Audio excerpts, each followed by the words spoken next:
केही वर्ष अघि म मेरो भाइको जन्मदिनको पार्टीमा गएको थिएँ। त्यो पार्टीमा म धेरै रमाएँ। पार्टीमा मैले हुक्का पनि पिएँ। त्यही बेलामा मैले एक केटीलाई देखेँ। उनी निकै राम्री थिइन् र म तुरुन्तै एकतर्फी प्रेममा परेँ। मैले साहस गरेर उनको फेसबुक आइडी मागे।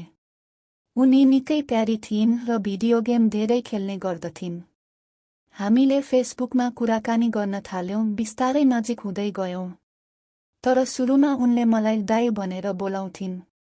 करिब 2 महिनासम्म हामी च्याटमै गफिन्थ्यौं।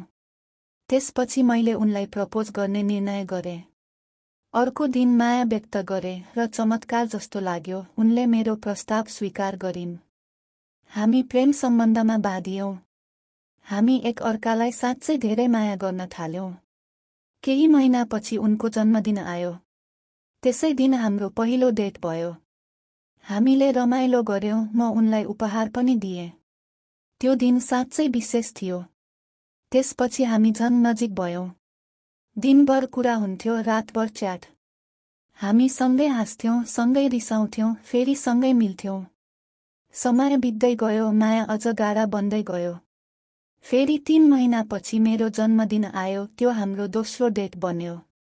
त्यो दिन पनि हामीले केक काट्यौं, रमाइलो गर्यौं अनि पार्कहरूमा घुम्न गयौं। र केही वर्षपछि म उनीसँग विवाह गरेँ।